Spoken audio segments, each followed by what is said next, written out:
Hello, beautiful people. You are listening to the Communal Table podcast, part of Food and Wine Pro. I'm your host, Kat Kinsman, and this actually was the first podcast that we ever recorded. It's just coming a little bit late in the game, but I really want the world to know my fantastic guest, Billy Durney, who is an incredible pitmaster and owner of Hometown BBQ in Brooklyn, and you're going to get to know why I wanted to talk to this man. He's so open about mental health and PTSD and taking care of the people around us. I managed to grab him at the annual BBQ MBA seminar that we have done for many years in a row in Murfreesboro, Illinois, and we're hanging out in a warehouse at 17th Street Barbecue, and he was gracious enough to give me some of his time. Listen to Billy. Hey, I'm your host, Kat Kinsman, and I'm here in Murfreesboro, Illinois for the 8th year in a row at a really fantastic barbecue conference with my friend Amy Mills. A lot of professional pitmasters and people who want to be that are here, and I am sitting with a barbecue celebrity and all-around great human being, Mr. Billy Durney of Hometown BBQ in Brooklyn. Hey, sis. I am so thrilled to have you here with me. This is my first go for the podcast. I know. I love it. I love that I am the guinea pig, no pun intended, cooking all these hogs here this week. So just for some context, we are here surrounded by whole hogs. We just have some beef being broken down. That's right. We had a quarter primal broken down, and several hogs are going on the pits right now, and should be an amazing cold overnight here in Murfreesboro. It's real cold. I wish this was in smell-o-vision because the smoke in the air is such a gorgeous thing, and you can tell when somebody's been outside a little while. That's my perfume. My parfum. It's a gorgeous thing. Are you going to be up all night tending the? I will not be. I got to reprieve. My cooks were all day today, so I didn't have to. I'm doing pork bellies, pastrami pork bellies, and Korean sticky ribs, which are much shorter cooks. So I don't. I got spared the overnight. You've done plenty of overnights, though. Yeah, I've definitely paid my dues in the overnights, and lucky enough where I've met some of my best friends as well. So you pay your dues and you cut your teeth, if you will, in the overnights, but that's where all the bonds are really made. So the reason that I wanted to talk to you for this is not just because I love your barbecue so much, which I truly do, and it's the culture that you set at your restaurant and for all of the people in restaurants who I know look up to you. So let's back up a little bit and talk about how you became a pitmaster. You did not grow up in restaurants. I definitely did not grow up in restaurants. I did not grow up in Texas or North Carolina or any of the other states, Kansas, who claim their barbecue royalty status. I grew up in Flatbush, Brooklyn, to middle to lower middle class family, and super hardworking father and a stay-at-home mom who did a lot for us as kids. I have an older brother who's about to turn 50. So I grew up in a blue collar kind of household, and then just good people. Yeah, and talk about the first part of your career, because maybe some people know this about you, but yeah. Well, my dad was a very decorated soldier in Vietnam, and I wanted to follow in his footsteps. I guess like every young child wants to be their dad at some point. I did too, and I tried to enlist in the Army and found out that I was born with one kidney and wasn't able to go that route to follow my dad's footsteps. So when my dad came out of the Army, he had some things he did, but essentially he became a security expert, and he had a lot of friends from the military in our house when we were little kids, and then had a lot of friends in the Secret Service and the FBI and all these things as he got further into the security field. And So I was always around that, you know. And I tell people all the time, if he was a plumber, I would have been a plumber, you know. So anyway, I couldn't go the military route, so I went the private security route after, you know, several failed careers, as a lot of people have. But I just kind of followed my dad's footsteps and started to do close-in protection, and most of my protectees happened to be, you know, Hollywood celebrities, something that I don't really talk much about, but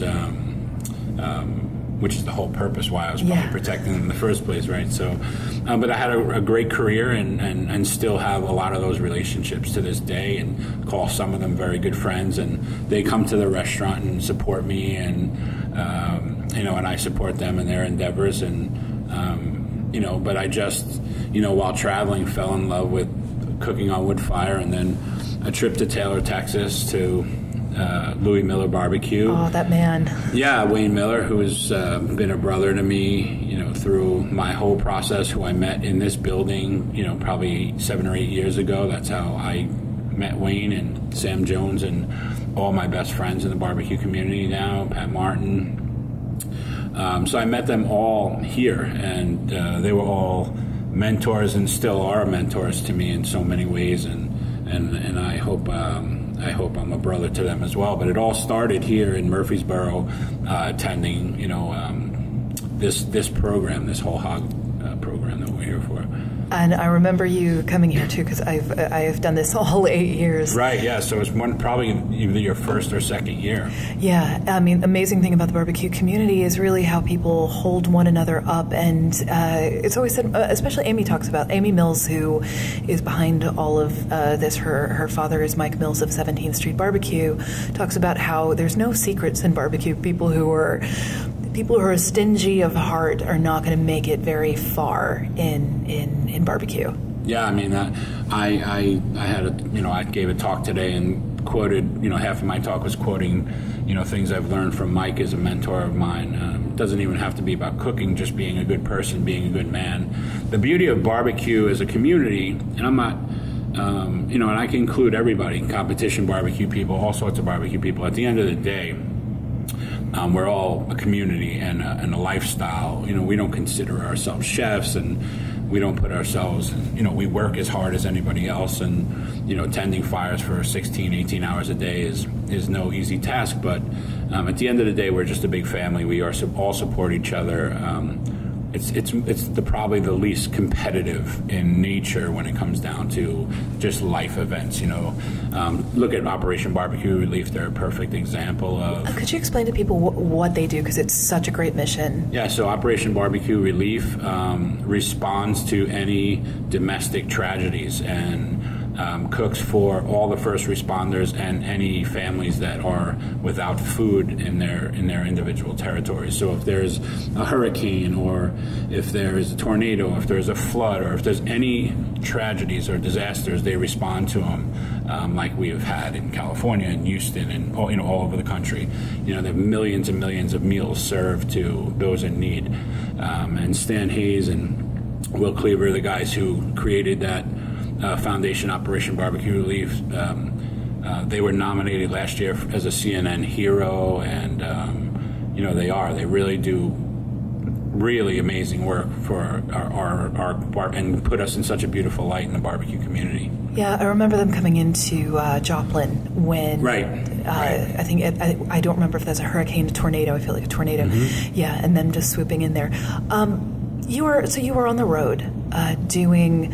Yeah, security. So I was doing. I'm sorry. So we're going to go over the place. But I took like 3 detours. No, that's so I was on an advanced thing, and came a couple days earlier to do some work, you know, some advanced work for my client, and winded up going out to Taylor and stepping into Louis Miller, and literally it was one step into that door, and I knew it in my body. I said, whatever this is what I want to do, and you know, I had a great career, and you know, it was.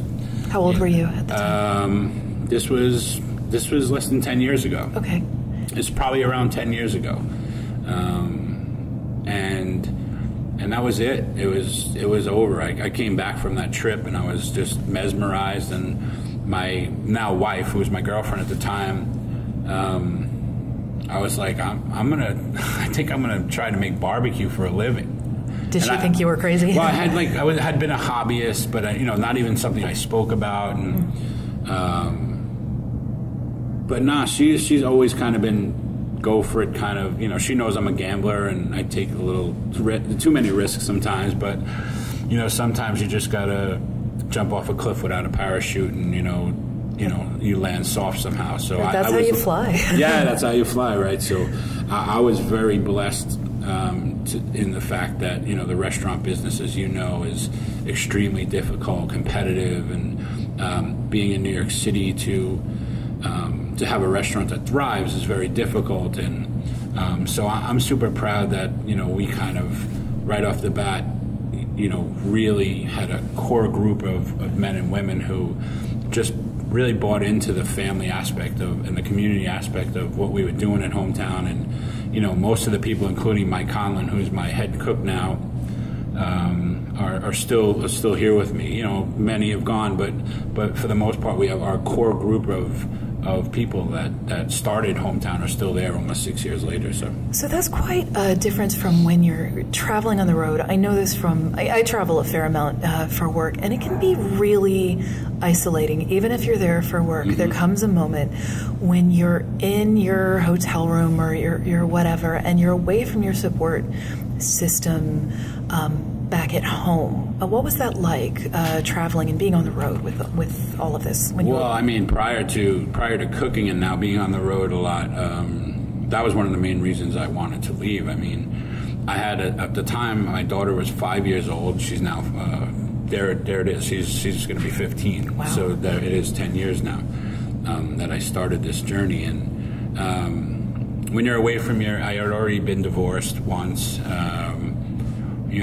I just didn't want to be away from my family anymore. Living out of a suitcase, people thought in the protection community I had this glamorous life, and it couldn't be farther from the truth. The protection community, like the chef community, when you're traveling on the road, you're alone. Yeah. So it's there's a lot of time to just be in your own brain, your own space. That's why in both communities there's rabid drinking and stuff like that, because people don't want to be alone in their own space and their own mind all the time. And which I know that's something we're going to talk about, is anxiety and stress and how that affects people in our workplace, and how serious it can become of an epidemic. So but for me it was kind of became miserable. And I think what happens now is Sam Jones and Pat Martin and Wayne, and the people that are really close to me in this community, the people that I travel with a lot, we kind of have backed off of our schedules, and we kind of have a thing now. If it's not really super emotional for us to go, or financial, which benefits our companies or our families, then we have to start saying no to a lot of things. And just so you're not on the road without your support staff or the support team all the time. And I have a young son who's 21 months old, and Finn, and so I don't want to be away from that core group that makes me the most happiest. Yeah, I know it can be. I get up in my own head when I'm traveling too much and away from my husband. My dogs are really an important thing, going to sleep in my own bed. Mm-hmm. So you started to build a different home place. You decided you were going to cook barbecue. Yeah. Talk about discovering the place. But tell people about Red Hook. Well, Red Hook is is amazing. I'm so proud of where I grew up, in this little place called Old Mill Basin, which in Brooklyn, and it's a place where no one knows, no one goes to. There's no subway, so in that sense, it's a little bit like Red Hook. Although a lot of people call it Red Hook. There's a really good deli I've been to in Mill Basin. Yeah, Mill Basin Deli. It's really great. I grew up eating there. Yeah. So I'm from there, and not a lot of people know where that is. And how did we get on this again? Oh, so explain to people Red Hook. Oh, Red Hook. I'm sorry. So so it has a lot in common. No, Mill Basin's great. Yeah, I'm sorry. Because I go out there, and I have a friend who grew up there too, and so he took me out to Mill Basin Deli. And people are like, oh my God, with the airtaste sculptures. What the heck? Yeah, exactly. Right, airtaste. Yeah. Red Hook is it's an old longshoreman's community. I live in Red Hook on a cobblestone street. We're the closest frontal view on the harbor to the Statue of Liberty. It's just this special community of classical guitar makers and painters and glass blowers and sculptors and wood-fired cooks and knuckleheads all alike. You know, it's a very special, very tight-knit community. You have to mean it to live there, because you have to, if people don't know about it, it's not easy to get to necessarily by public transportation. I know there are buses and things, but if you're there, you're there. Right. If you're there, you're there. And that's why we have two great distilleries in Red Hook, a great winery with two great winemakers that come at it from different perspectives. We have 3 great breweries within a few blocks of each other. So there's a lot of things to do, and a lot of people come out to Red Hook and they just don't leave for the day, and that's kind of the point, because it is difficult to get to. My bachelorette party was in Red Hook. Oh yeah, yeah, way back when Linnell's was open. Oh, that's it was wow. a while ago. What an interesting person that was. Oh, she just reopened a place in Birmingham. Oh, yeah, that's amazing. So wonderful Wow, woman. she was in Red Hook when there were still wild dogs and grass growing in the sidewalks. she was on the forefront of that community before anybody. Yeah, and we're talking about Linnell Smothers, who is a tremendous aficionado of liquor and good living, and she's the first person who ever had me drink Van Winkle back when you could afford. When you can afford Van Winkle. It was a beauty. I digress about Red Hook, but I have some warm feelings about it. So you had decided to set up camp there. So you were building out your space. Right. So when we started this journey, we didn't know where we were going to go. My grandmother, who was born in Norway, and my great-grandmother, who immigrated here from Ireland, both immigrated here through Ellis Island and lived on Second Place and Third Place, and now it's called Carroll Gardens, which was all at one point either just South Brooklyn or Red Hook. So Hometown was actually named after my maternal grandmother and my grandmothers, and not a lot of people really know that. They always think, I'm a hometown kid or something, which is true, but really the restaurant was named after my grandmother's. But anyway, we were driving by to go to Fairway, which was a new market that was opening over there, and we went in and we saw this dilapidated building literally in the middle of nowhere. We didn't even have sidewalks. There was still gravel, and there was literally like flowers and trees, not flowers, but like the weeds coming out of the street, because no one had ever walked on the sidewalk. But there was a big for lease sign on it, and I was like, oh man, this is perfect. This is an old warehouse. I can create anything I want. And I walked in, and it was completely flooded, and the walls were caving in, and the ceiling was caving in, and it was just the worst. No one would have stayed. But not everybody's you. No one's you. But I literally walked out and I said, wow, I think it's perfect. I think it's perfect. There's just some charming thing about it. And then, we started building it over a year or so. And then, as you know, Hurricane Sandy hit. Yeah. So if you want to talk about that. So you were how far out from opening? I'd say we were probably about 6 months from opening or so. We hadn't done any major construction, but we had restaurant equipment in there and stuff like that. It was, we took a huge loss, and everything that we had cut or anything that was in the building had to be replaced. So it was, and we didn't have a lot of money. We were building it on shoestrings. So for people who don't have the context, Hurricane Sandy, or Superstorm Sandy, as they were calling it, hit Red Hook really hard. Yeah, as hard as any place. They talk about Zone A when these hurricanes hit, and we literally, if you look at a map, the A is on us, on our street. It's that, we're under the water, under sea level there, and it's just a tough place to be. If there's a storm, we're 1 block from the harbor, so we get it pretty bad. We had 6.5 feet of water come in on its own through a 5,000 square foot building, and then go out on its own. So think about the force of power that had to come through our streets. I mean, there were cars floating down the street. It was very intense, and it hurt our community a lot. But no one felt sorry for themselves. Everybody got together, and by the end of the night, we had the local bar open. Sonny's? Actually, Sonny's wasn't open. Sonny's wasn't open because it flooded in a way that it couldn't open, and Tuna, Sonny's wife, was in the basement and almost got trapped. Oh my God. Yeah, it's a crazy story.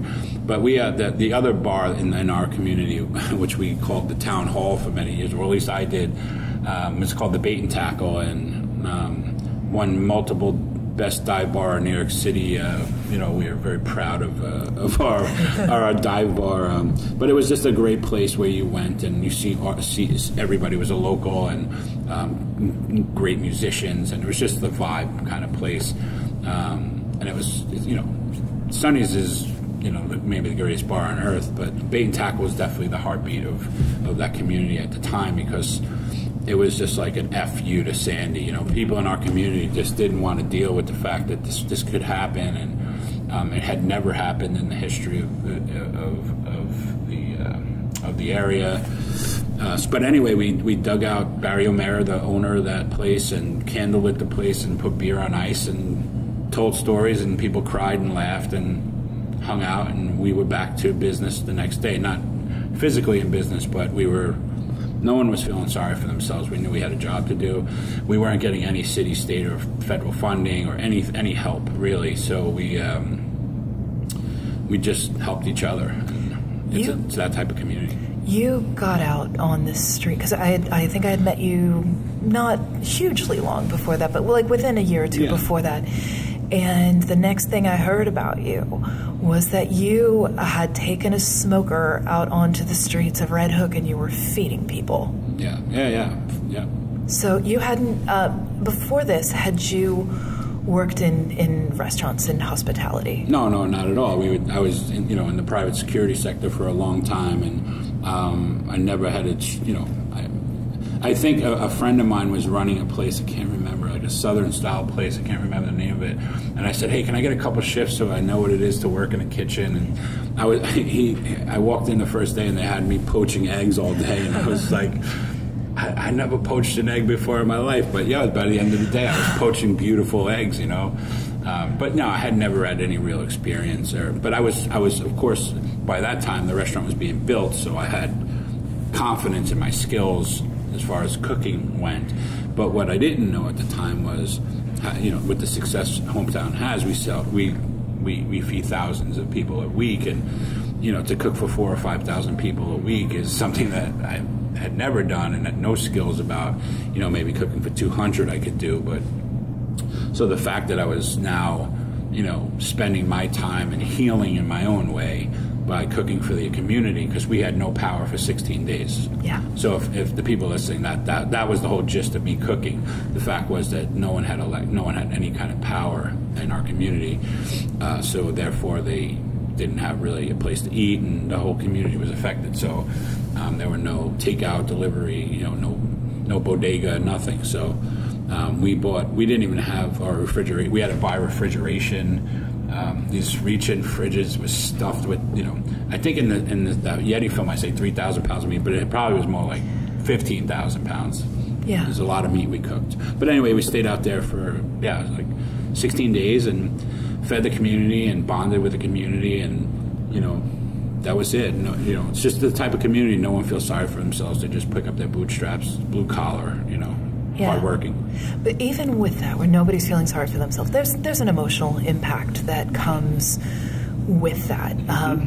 And you see the same people day after day, and you see the struggles they're having. Did it ever occur to anybody to I'm out of here? Did it ever occur to you hey, I'm sign of something, I'm not going to move forward with this? Yeah, no, not for me, not 1 second. I mean, there were people that fled Red Hook for sure. And startling to us, people would flood in. Yeah. So as the people were going out, I think people were hearing about the community and what the community was doing for each other and to heal and to build, and I think people were inspired by that. And so the people that were leaving, their places were getting filled here pretty quickly, and people wanted to know what was going on. We had hundreds and hundreds of volunteers coming every day. So it kind of put Red Hook on the map, if you will, other than from its past, which has all been very, not good, because it was such a bad neighborhood, high crime. Yeah, I mean, I think you put such a sort of positive face on there. It's so you ended up making a destination place. I know that, I get finished shopping at Fairway, I go and think like, I'll go to Hometown, and there are people stretching around, and I have a feeling like your food is that good. That is the thing that I know. But I also think it's the heart that is beating in there. So you've made it a point to hire people in a particular way and sustain their emotional needs in a particular way. And I want to, of course, be protective of individual people as we're talking about this, but you operate in a different way than a lot of people. If somebody is having some emotional times and they're working with you, they're having a rough time, talk about the process of working with them. Yeah, I think the first thing when dealing with stress, anxiety, depression, all the things rampant in the restaurant community. Yeah, extremely rampant, attached to alcohol and drug abuse as well. And those three things are a really bad cocktail, if you don't mind the pun, But for me, I think as far as our team goes, whether it's like our executive team or, from executive team to any staff member, I think everybody knows it's an open door. So, there's no staff member who can't or don't have my phone number or email or a way to contact me and talk directly to me. They can go above, whoever's head to communicate directly with me, whether it be a personal issue or an issue at work. And I think being open about my own anxiety disorders and my own stresses and bouts with all that stuff over the last X amount of years makes them feel a little more comfortable and a little more open to, understanding that I understand. And I'm not ashamed of it. I don't. Some people, don't talk about it, and that's a big part of the problem. But for me, I think it's something real, and it's something that, I feel like I'm an open book. I have a lot of layers, but I'm pretty open. If you ask me a question, I'm going to give you an honest answer. And I think about talking about stress and anxiety and depression is the thing that actually makes me feel better sometimes, because the one thing we all think is we're all alone, because all our anxieties are the same but different. Mm-hmm. So, you might hear someone else's story and say, oh, I can relate to that. But it's not totally, because it's your anxiety, it's your depression, it's your mind. So we all have different minds. So, but anyway, I just think being open starts the conversation and allows for people to see me as just this human being who has the same hardships as them, same emotional needs, same all that stuff. So I think being open with them gives them a really clean environment to work with, and they know my door is always open. So how did you get to a point where you were comfortable talking about this? This is something you and I have talked about a lot. I tend to be, I've been dealing with, if we're going to do the laundry list, depression, anxiety, panic disorder, and a fairly newish diagnosis of ADHD, some of which I have been open about for a pretty long time, some of which I had to get to a comfort point of talking about because, nobody wants to be judged. Nobody wants to be thought of as weak or crazy. Nobody wants to just say like, oh, just suck it up and deal with it. Tell me a little bit about your journey with this and your journey to, journey, that's such a word, but it's just our lives. It's part of the journey. I mean, listen, you in order to successfully, if that's even the term, deal with or combat or beat any of those things, anxiety, depression, panic, ADHD, any of those things, you have to first be totally honest with yourself about it. And the one thing I know is that none of it's real. There's a reality to it, but none of it's actually real. Like, when you're having a panic. I've only had one panic attack, and so my journey started after 9/11. Yeah. I was very close with a lot of people in Windows of the World, in the World Trade Center. We had a very, very close friend, I considered like family, who was a fireman who died in 9/11. by the name of Michael Roberts, who's a beautiful, beautiful guy, and several other friends that died that day.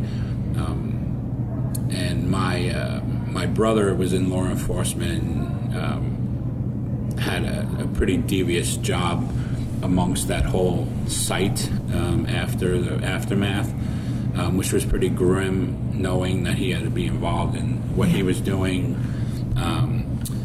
and led me to my first panic attack. At the time, I was after 9/11, within 6 months or so, like there was the economy, you know, there's this tech boom was going down, the stock market was going, you know, crashing, and all these things were happening. So I was like financially not doing well at the time, and just so many things were crashing down on me. I was in the bathroom, I was in the shower, and I'll never forget it. And I started to, like, you know, lose my breath, and, you know, my heart was pounding a million miles. You can feel like you're dying. Well, I did that day, but I will say the one thing that hasn't happened in many, you know, since that day. So, you know, early 2002. That was the one and only, because the one thing I just said, I looked in the mirror and I just screaming. I know it sounds weird, but I was screaming. I was None of this is weird to me. Well, right, exactly. But I was like, I know this isn't real. I know this isn't happening, and I know I just need to settle down. And I know, and I kind of felt like it was a fight, and I won. And once I won the fight, I didn't have to fight it again. It was a clean battle. Whereas anxiety disorder. So I had PTSD essentially after 9/11, and the PTSD kind of went away after. Doesn't go away, but it kind of got mild, and then the financial thing, and I just had gotten engaged. Like all this weird stuff was happening at a bad time, and I got depressed. I was like, wow, like where am I going? What am I going to do? And I didn't have any answers, and I didn't really want to talk to anybody about it because I was so proud. I had been very successful in doing what I was doing. That's a pretty macho field. Yeah, exactly. I mean, there was so many. I just felt so bad for so many things, and winded up doing what most of us do, and we don't talk to anybody about it. And, just kind of really went down a hole. And I had two of my best friends at the time, were also, and one still is, very actively dealing with anxiety disorder and depression. But they were my two best friends in my life I grew up with. So it was like, what are we drinking, this water or something, you know? But when I started with the anxiety, I was like, wow, this is really bad. And my anxiety kind of manifested into a very specific type, which is, you know, kind of, you always think you're dealing with health issues for some reason. Yeah, it's easy to make it anything but that. Right, but my other thing was I also had anxiety to see the doctors. Oh yeah, so that's the most vicious, right? The most vicious cycle in the world. I think I'm dying all the time, but I don't want to go see the doctors. And this is definitely something, this specific topic I've never talked about, but recently, you know, I had a huge breakthrough about it because I had a little health scare, and it turned out to be nothing, but it forced me to go, and now I have this great doctor.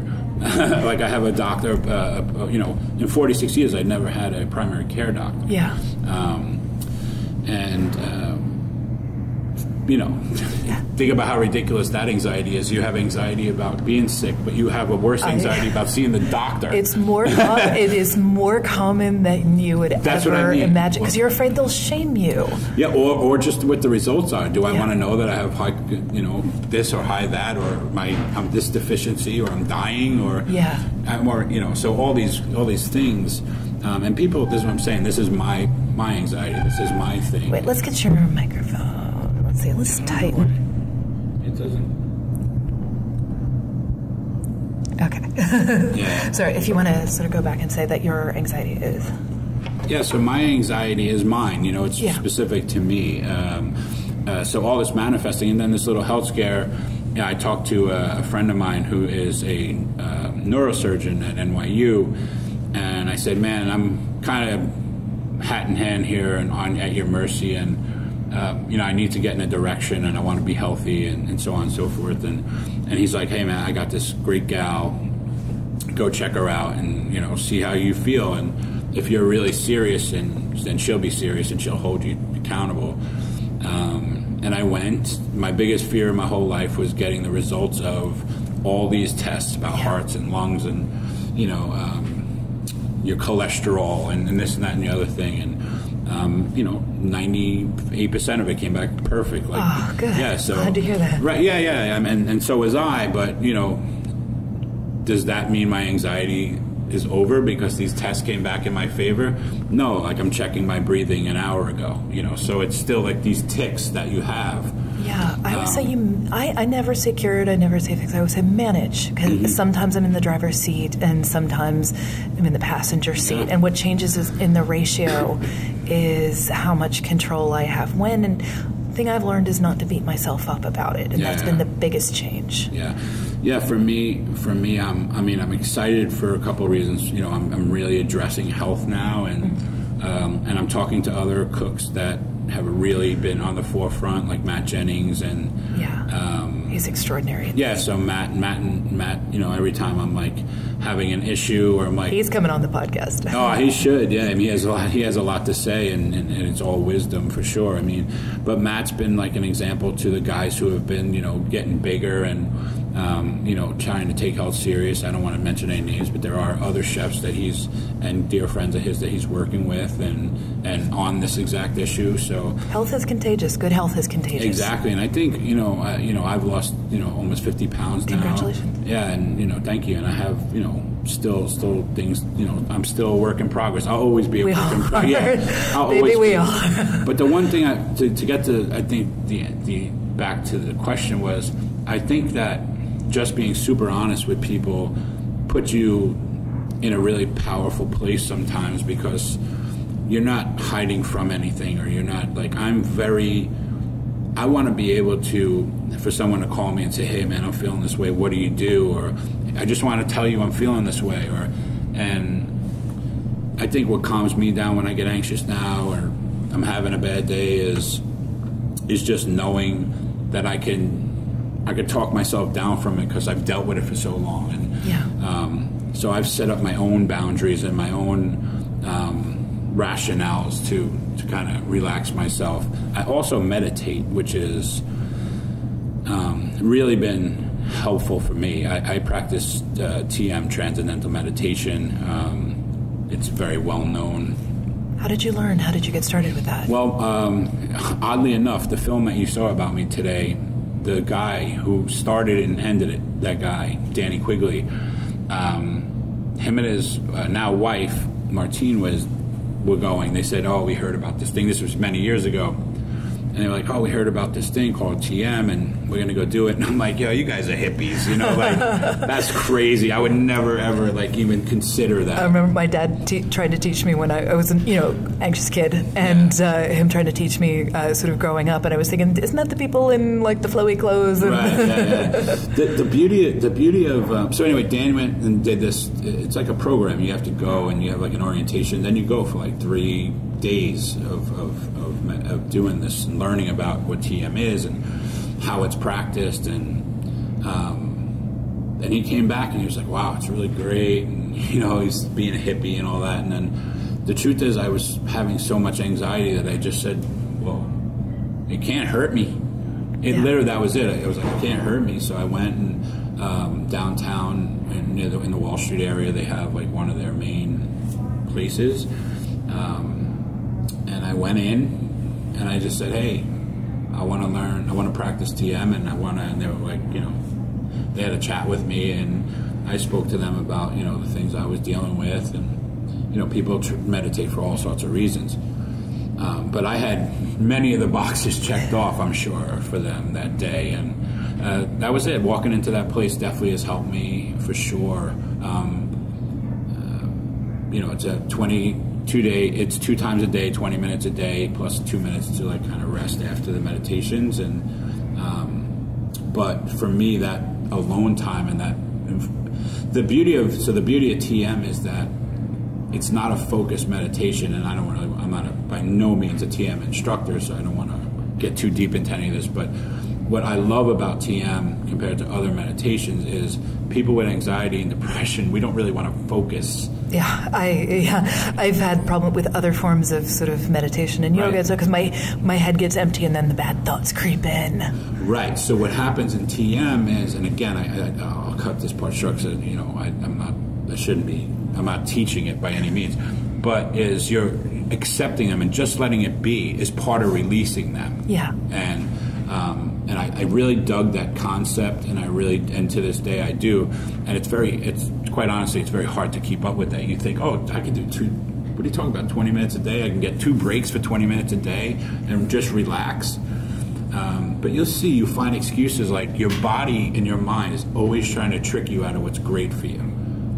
Like, it's a perfect example. The last, 8 weeks or so, I've been just eating super clean, super healthy, no alcohol, and my body is, you could see it obviously in my body, but my skin, like, you are what you eat and you are what you drink and you are, but it also, you are what you sleep and you are. Yeah, sleep. Wow, that one. So the meditation for me was a place that now I'm very strict about. Like, with full disclosure, this morning was the first meditation I've missed in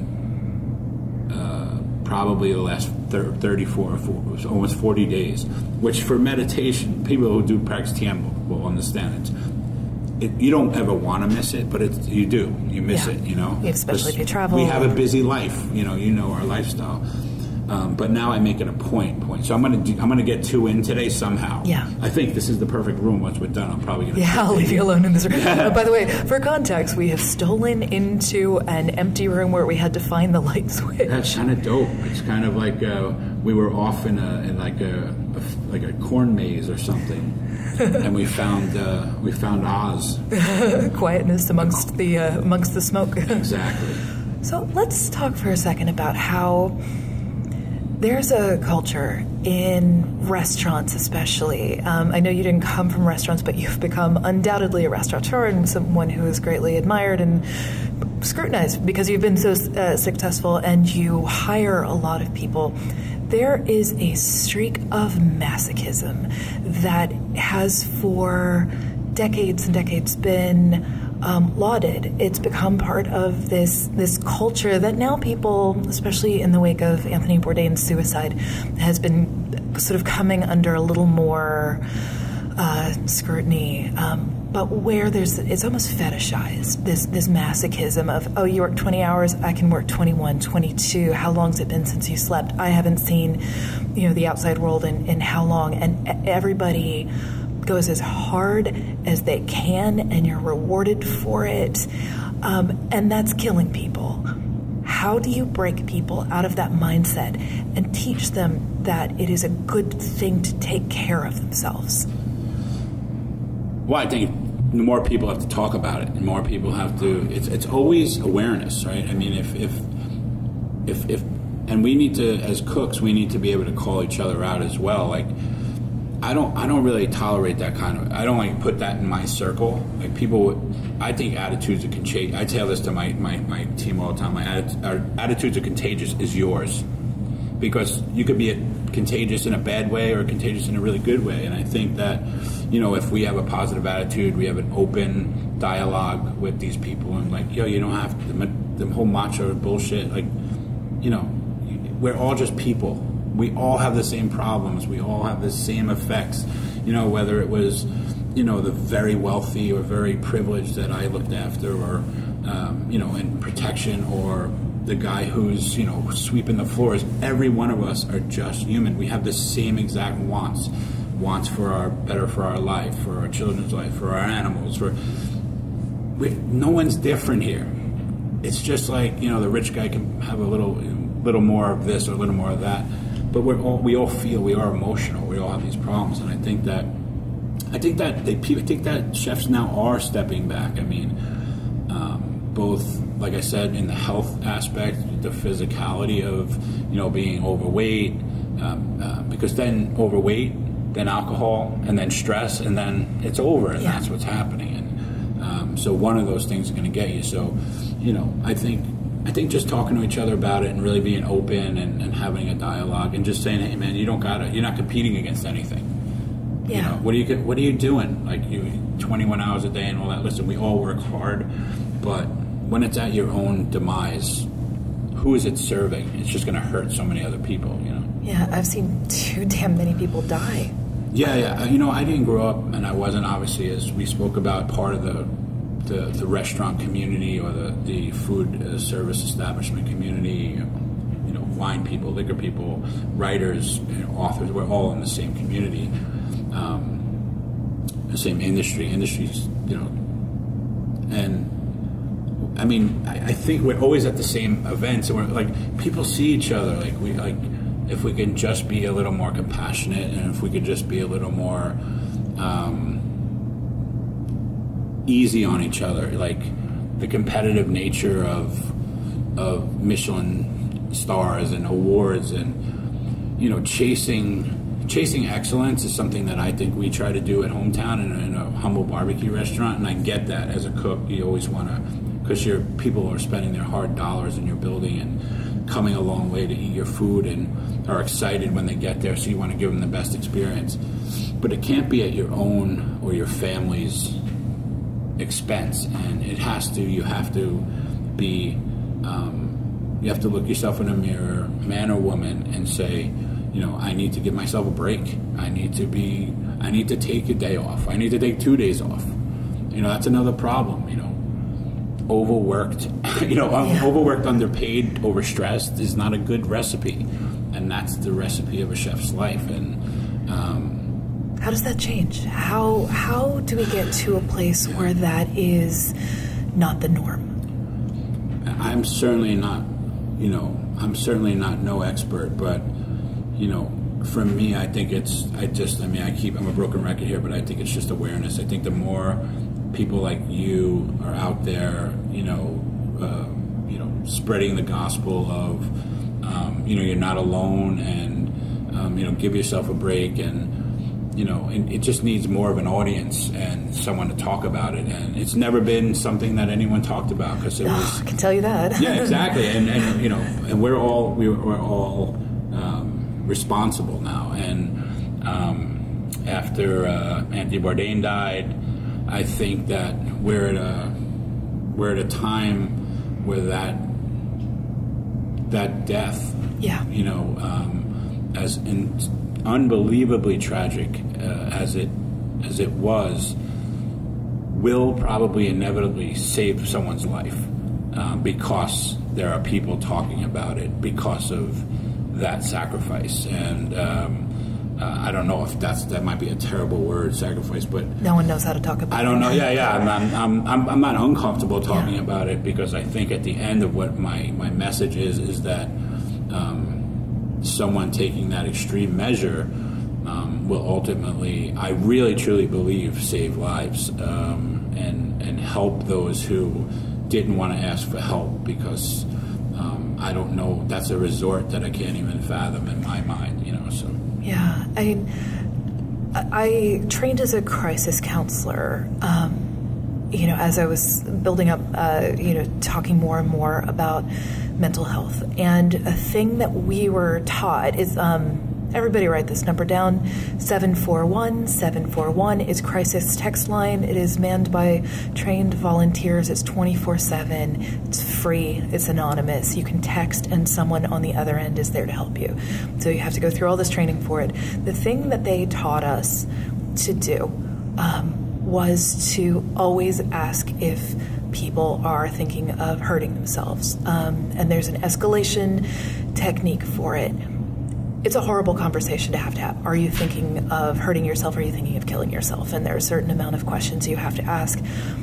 So I've gotten to the point where I will ask somebody straight off, whether it's in, on Facebook or in person or, text or something like that, just because, you have to go to that dark place first. And studies have shown that it's actually better to ask that question, that shocking question, and, it doesn't lead somebody to it. I think there's always the fear that somehow it's going to do. With this, a question that I am asked an awful lot is how do you broach this with somebody, the person who works for you, who you're worried that they're on the edge, the person who you see out at these festivals who is just another chef, another pitmaster, and somebody in bar, and they're always the life of the party, and then they take a little bit too far.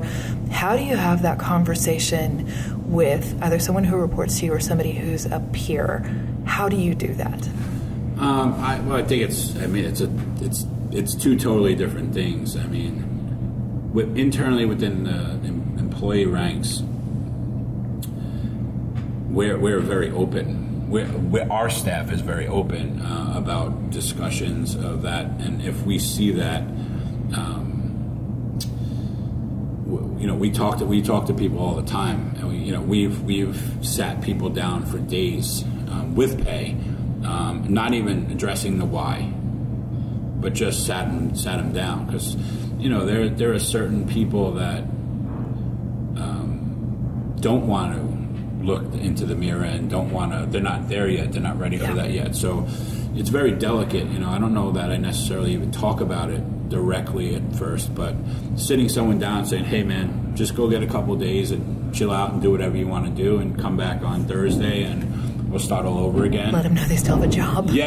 And they're going to come back. And I don't know, sometimes I don't even, I mean, most of the time I don't even talk about it. If it's internally with the staff, I just give them a couple of days. And I know that sounds like counter intuitive financially and for all those things, but think about that guy or that gal who's just, they're wound too tight in those 2 days, just not thinking about having to work and be in the stressful environment could really just rejuvenate them. So when it comes to peers now, I confront them. Can we pause for 1 sec until there's they're probably closing the door we open. Oh shoot. Okay, we're gonna wait for the rumbling to stop, or unless either that or they're doing the fireworks. They're sending out a party to look for us. Yeah.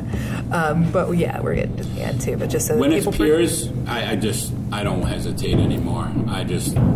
Because what if it doesn't happen often, but when I see someone who's out of control, and I think it's more substance abuse than but most of the time they're linked. When you're not in a great mental state, that's an easy thing to turn to, for sure. I've done it. I'm sure a lot of people have done that. So it happens more like that. It has happened that I see that people are kind of drifting and out of the conversation when I'm talking to them, and that's a telltale sign for me that something's, but it could be something like that person's mom is not doing well. So it's keeping this open dialogue and this open communication, and just, hey, I'm checking in. How you feeling? The check-ins. Okay, this is a thing that I have really learned is important. There's this sort of line out there about check in on your strong friends. Right. And I never heard that term, but it's interesting. Yeah, because the people who seem like they've got it all together, those are the people who I found nobody would have necessarily thought that some of these people who all of a sudden you hear that they died, that they took their own life, that they any of these things, because I find dealing with especially panic and depression and that I spend so much energy, I call it sparkling and tap dancing. So because it takes a lot of effort to show hey, I'm normal, I'm fine, I'm whatever. And the greatest gift I ever gave myself was letting people know no, I'm not awesome. It's it's fine. I mean, and they're not either. Yeah. No one is totally sound. It's just not. It's just the world isn't built that way. We're not built that way. We're if we can feel pain and receive joy and happiness, then we're going to always have peaks and valleys, because those things are what happen day to day. Sometimes you're up, sometimes you're down. I mean, but when you can just and that's why TM is so important. Just the mantra. Think of the message. The message is just let it be. Just be. Just take it as it comes. Yeah. Just take it as it comes. And that's why with the panic and all that stuff, I know this sounds way easier, obviously, but I've dealt with it in my own. You've done the work. Yeah, right. That's what I say. It's all right, give it to me. I know what's happening, but now get the hell away. Yeah. Now I'm good. Go. You know what I mean? So addressing the issue or fighting back is what helped me in that regard. But when I have anxiety, now I'm just like, oh, I'm having anxiety. Yeah, I find I'm able to, my body feels crappy during it, and that's the bad part is during that, but I'm able to separate out some, be like, oh, my body's decided to do this, and my brain is telling me that I should be afraid of this thing. That's really not so bad, necessarily, but that's also years and years of therapy, some medication. Of course. Yay, medication. Well, it's so fun. I don't take medication currently, other than like I have Xanax that I take, but it's an as-needed thing. Yeah. I've had one bottle for 2 years. Yes, so I have done that too, where it's the security blanket. Yeah, exactly, right. And the dose is the lowest possible dose. Yeah. So for me and my body type, it probably doesn't even affect me, but mentally it makes me feel better. So, and that's not often, but anyway, I was getting to the point when I did have that panic and when I did suffer from some anxiety and depression, some more severe in 2002, I did go on medication. I was on Zoloft, and I'm not naming brands here, but that's the one that I happened to be on, and it actually did work, and I wasn't ashamed then either. I actually have one of my good friends I was just talking about who also suffered from depression. Part of an anxiety, part of his thing was kind of shame, like you were saying, like, oh, I have to take medication. And I was like, yo, dude, it's vitamins for your brain. So that's the thing I made up for myself to justify the fact, and I still believe that to this day. What is it? 17 years later, I still believe that it is. I mean, these things. I believe in chemical imbalances. I believe in chemicals throughout your body. Like I think that there is a pipeline, and it has to be clean, just like your artery, whatever, your heart, and your lungs, and I think the brain is the same thing, and it's so powerful what you can do in so many ways with your brain, negatively and positive. So for me, that was my thing. So I was on medication, and it did help me. But as soon as I started to feel really myself again, maybe 6 months, 9 months later, they weaned me off of it because I felt like I was good, and I was for many, many, many years until very recently, where I've had some kind of scares health-wise that turned out, like I said, to be nothing, but would cause me anxiety, obviously. So it kind of has creeped its head back a little bit, but like I said, I know how to defend myself against it now too. So, because I have data now, it's like, you're fine in this and that and this and that. Just keep on your way and exercise and do the things you're doing, and you should be fine. But where no one's promised any days, as we know. Yeah. You know what? I like this I like vitamins for your brain. Yeah, vitamins for your brain. That's what he wouldn't care if I said his name, but I'm not going to say his name just in case. But he loved that comment, and I think it helped him with the shame of that he was feeling about taking medication. And I was like, man, it's there for a reason. It's like just how I feel about medication. I think medicine really helps people. It's an awful business, and I'm not going to talk about the worldly politics about it, or how much it costs and stuff. My wife is a type 1 diabetic since she was 2, and I just heard, I definitely don't want to get on this tangent, but I just saw a type 1 diabetic who was a federal employee who had to ration her insulin. Oof. Because she couldn't afford insulin, because I guess her benefits weren't kicking in, or paying for them or whatever, because of this stupid shutdown. So, but I don't want to get political in any way, but just think about like the medical field and healthcare and all that stuff. It's just like, it's just crazy. It's just insane. How much it costs, and then the companies are always fighting you when you can have a claim. It's just very crazy. So then, what is the thing that you would say to somebody who's listening to us talk right now, and they've maybe seen themselves?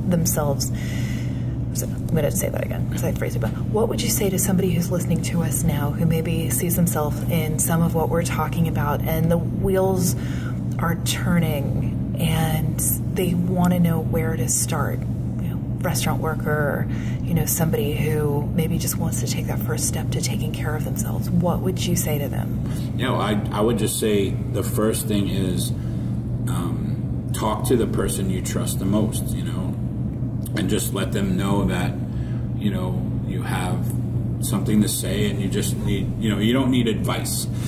Excuse me. I think that's a big part of the problem is we're always trying to fix each other instead of just letting us be foul, I don't know the word I'm looking for, just letting us be broken sometimes. I mean, it's okay. Like, the body will repair itself, the mind will repair itself. Like, just get through the moment. But I think we just put so much pressure on ourselves. So if someone's listening and dealing with the issues, sorry, my throat is dry. Yeah.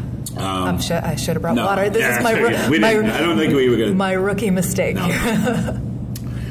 I think if someone's listening and wants to know what to do, then really, talking to someone they trust obviously is the key. And just tell them you don't need advice. You don't want to be judged about it. You just want to be able to say it and get it off your chest. And if you'll be surprised how many familiar responses you'll get. Like, oh man, I'm so glad you said that, because I deal with this anxiety, or I deal with this stressor, or life is tough, and I can't pay my bills, or every one of us has intense issues, and that we're all dealing with. Some are personal, some are health wise, some are financials, but we all have them. So don't feel uncomfortable. Talk to someone you trust.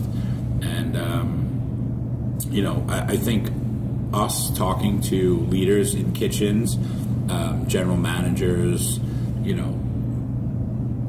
kitchen managers, sommeliers, like all these people that we have a lot of reach to, talking to them and letting them know that they need to set up a system and have systems in place for people that have these stressors and anxieties. And a little hard love here as part of the conversation. You can't be everyone's keeper either. I have 35 or 40 employees, and that's going to go up, or probably, or something. I don't, it's going to go up soon as we expand. And you can't be the fixer of every single one of those people's problems, because they all have them. And if you take that on, your anxieties and your stressors, you can't address those to someone. There's too much, not enough time in the day to take on 50 people's stresses. But to know that we create a system in place to help them, and I think what we should do is start researching some, like you mentioned, a hotline for suicide and outreach like that. We just have to find who are the places that they can go to, who are the places they can call, or maybe start our own foundations within the restaurant community to have a war chest to help people. And we're also a great system of barter. We all have good skills and stuff like that. So maybe we're bartering with therapists over meals. I don't know. Yeah, actually, there are people. I always tell people to do this. There are definitely therapists who go to your restaurant, figure out amongst your regulars who does something with body work, who are the people who own gyms or yoga studios, who are the therapists, and they eat free sometimes. That's right. Trade it off. Yeah, trade it off. I know Matt Jennings has talked about doing some of those. Some folks in Portland are being really forward-thinking with that kind of thing. Yeah, I think it's a great idea. I thought I just came up with it. I'm so embarrassed now. No, I'm only kidding. But yeah, I think just having an open forum and you touched on that too. Help. I'm not really in. As I'm trying to lose weight and get back into shape as well. Just being physical also is a huge, scientifically proven to lower anxiety levels in everyone. So that's something that, we can do just by walking outside our doors and going for a half an hour walk. We're bringing down our stressors and levels. But you have to also, while you're doing that, while you're exercising or walking, you're not working. You're not, Maybe even leave your phone. Yeah. Leave it back at the restaurant. Exactly. Yeah. Do that. Just get on a treadmill or get walk around the block or. All those things benefit an overall health, and by no means am I sitting to you talking as the picture of health, but I'm definitely a work in progress and working on it. And I'm getting I'm getting the information, and I'm getting the resources for myself. And some people, you got to do the work too. So I think just go out and see who's out there and available to talk to, and we should be more vigilant on finding resources and finding a place to establish those resources so people can go and get at least a start on help. Kind of like my new doctor, right? I have a new primary care doctor, and I feel like I'm on top of the world because now I have someone who's on the journey with me, and an expert that's on the journey with me. It's the same thing mentally as physical. If you can't afford a trainer, walk around the block. If you can't afford a trainer, then go to the trainer. Do something. I think that is a beautiful place to wrap this up. But we're trying out a thing for the first time because, again, you're my first person. So we're trying to figure out what questions to ask people. So you have the beneficiary of being the first one to answer this. Oh, let's go. And we'll figure out what goes well. So you have a 5-minute break to bring joy into your life. What is the thing you do? 5-minute break to bring joy into my life. Or relax. I don't know if it's on this phone, but I have a loop of my son Finn laughing and giggling, and if I listened to that for 5 minutes, I'd be super happy. But I think I would take the time to meditate. Honestly, I would. To me, meditation it's so internal, and it's so. I feel like I'm doing something for myself when I'm meditating, and it could be anywhere. I mean, it's better in a quiet place and stuff. But I mean, I've meditated on the train. I mean, you get into a really deep, intense place, and it's not scary because you're letting everything happen, and you're just being. So anyway. Maybe a boring answer, but I'd probably meditate. No, that's a lovely answer. I had a lot of answers. I was thinking of maybe who I dine with in 5 minutes, like a quick... have a snack with? Sure, a Kit Kat. Who I'd have a snack with, maybe a Grace Papaya with or something. Oh, Grace Papaya. That smell, nothing in the world smells like that. Yeah. So what is your comfort food?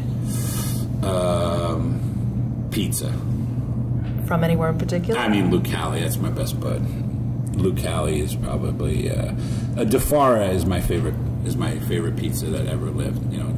Dom is a very, very special man. And that's a place where you have to work to get that slice. So maybe you probably can walk in and get one. Well, but I'm not going to say that publicly. if you're a civilian, you wait in that line. If you want to go there, bring down a good bottle of Italian wine, and you'll probably get your pizza quicker. Don't say I said it. No. What is the last meal that you had that made you emotional? Oh.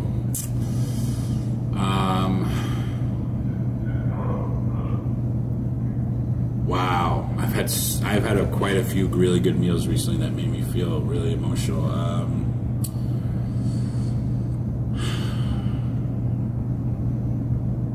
I think the vegetarian menu at Noma.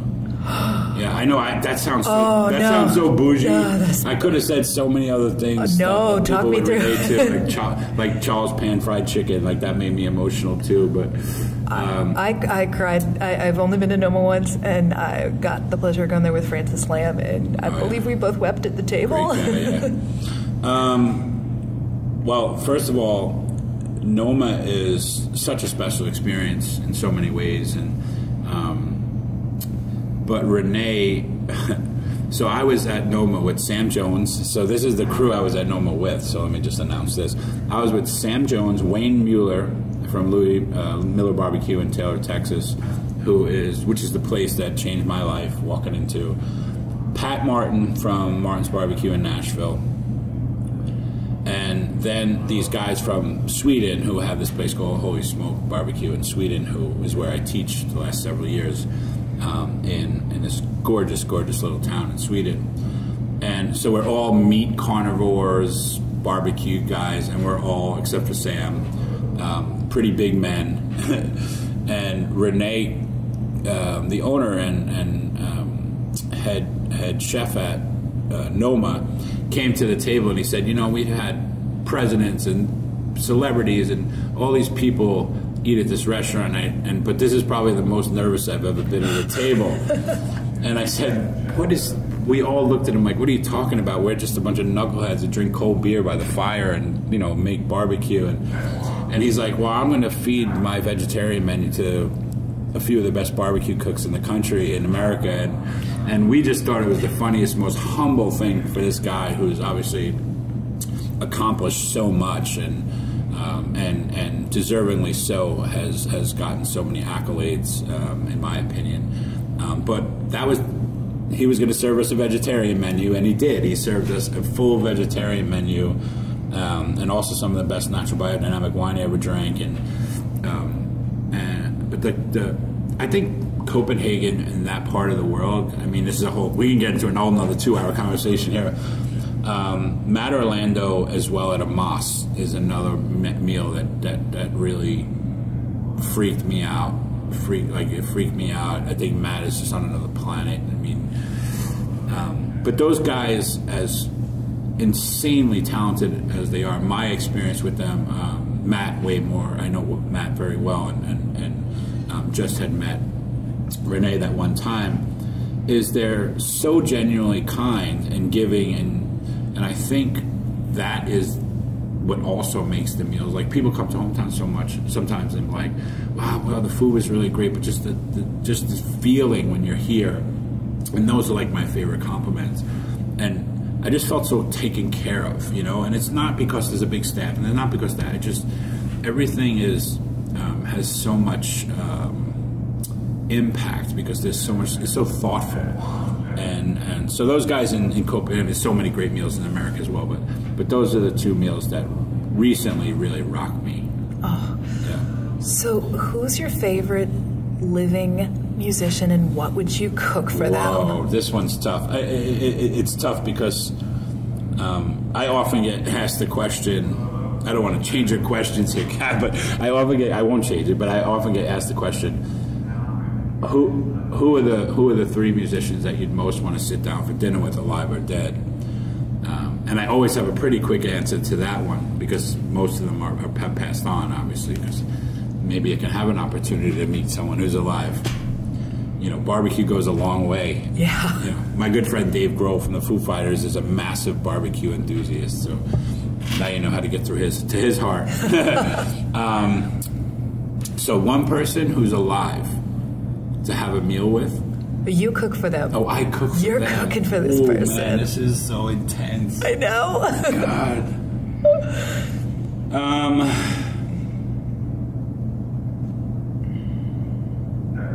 Wow, I don't even know who to say.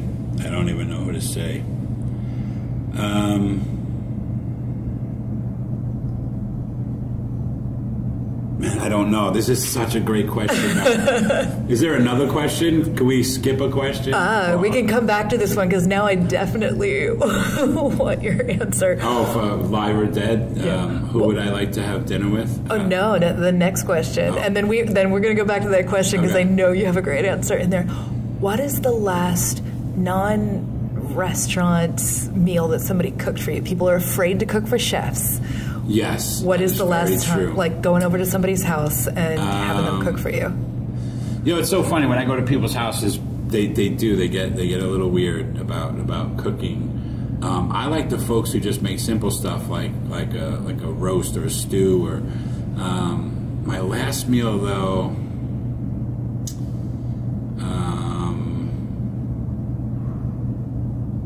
God, what was my last meal? This is bougie too. I eat out a lot now. Yeah, I mean, that's the truth. The last few months, where my wife cooks every night. Wow, Kat, these are intense questions. I feel like I'm failing you so hard. No, not at all. No, again, I'm test driving these questions on you. They're all awesome, by the way. That's why I'm stuck. If they were easy, I'd be through this already. Plus, I want to give you like a real answer. The meal that recently was cooked for me. God, I just recently had something good too.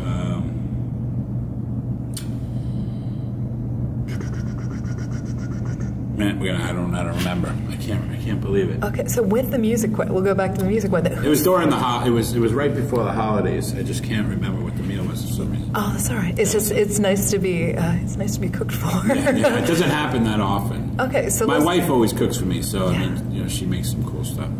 So let's go back to the musician one. Like, whose face popped into your head first when I asked you about which living musician? Oh, living musician.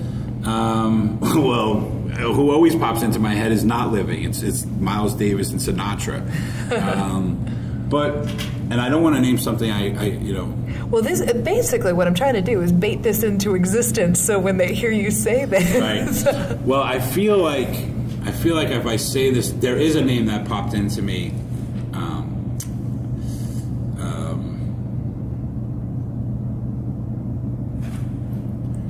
I mean, it's Willie Nelson. I think it's Willie. I think I could maybe have this happen if I really tried hard enough. So this is us using the secret. Yeah, Willie. What you gonna cook for Willie? Oh man, I don't know. I think I don't know. I like some biscuits and gravy. I'd probably cook for Willie or something like that. Biscuits and sausage gravy, and I don't know if he'd want it. But I'd make it for him, I figure on all fronts that's good weed food probably too. So, but someone who's been very a great supporter of mine and someone who I've fallen in love with is Shep Gordon, and Shep and Willie are friends, really good friends, and I got to meet. I'm really close friends with a couple of the guys from My Morning Jacket, this band that I really adore, and Patrick Callahan and Jim James, the singer, have become really good friends of mine, and they were touring and going to open up a show for Willie, and their son was playing at the show, and he was good friends with one of the My Morning Jacket guys, and Shep called the son as well and said, "Hey, I got this great friend, Billy Durney, who's going to be in Buffalo, and I'd love for him to get to meet your dad." And Willie's son walked me onto the bus, and I got to meet Willie, and it was just me, Willie, and his wife on the bus, and we had a great chat. My dear friend Danny Clinch, who's one of the best rock and roll photographers in the world, is very close with Willie and has photographed him for many, many years. So we had this great common link to someone, so we were able to have a really nice, light conversation. But it was one of the most, it was really a special moment. I think he's done a lot for a lot of people in a lot of ways, and I just find him as a treasure in a lot of ways, and just how he is around his wife. I mean, it's very, very interesting to see how Willie operates. Not that I have any great insight. I was just there for one fleeting moment, but I think it would be fun. It would be a fun conversation. That would be for sure, But there's a lot of people. I've had the great fortune to have a lot of meals with a lot of good people. Those I won't talk about the names and who they are, but I do have a lot of dear friends that are great musicians. Some who I've named and who I've had meals with, and those are some of the most special for sure that I've ever had in my life. So yeah, great people. Billy Durney, thank you so much for joining me. I promise you I'm going to email you in my voice saying the answer to those other questions. They're so brilliant. Wait, give me the one question one more time. The meal that was last cooked for me that rocked me. That was not at a restaurant. We're going over to somebody's house. That Is that the only question I didn't get to? I think, I'm coming up with these on the fly. By the way. Oh, I thought you had these questions. I thought you made them. Oh, I like the direction you're going.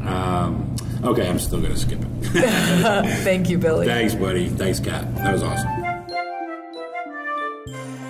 Thank you so much to our guest today, Billy Durney, and you can find him at Hometown BBQ in Brooklyn, New York, and all over social media. And just want to give a shout out to Crisis Text Line at 741-741. If you're feeling feelings of any sort, there will be somebody to talk them through 24/7, and take advantage of that. Thank you to our producers, Jennifer Martinick and Alicia Cabral, and thanks to Douglas Wagner for our delightful theme song. If you like what you heard, please tell a friend, write a review, or rate us so we can keep doing this podcast. If there's something you'd like for us to talk about or a guest you'd like to hear from, please let us know. You can catch me on Twitter at kittenwithawhip, find out more about the show, and catch up on all the episodes at foodandwine.com and Food and Wine's YouTube page. Thanks for listening, and take good care of yourself till the next time.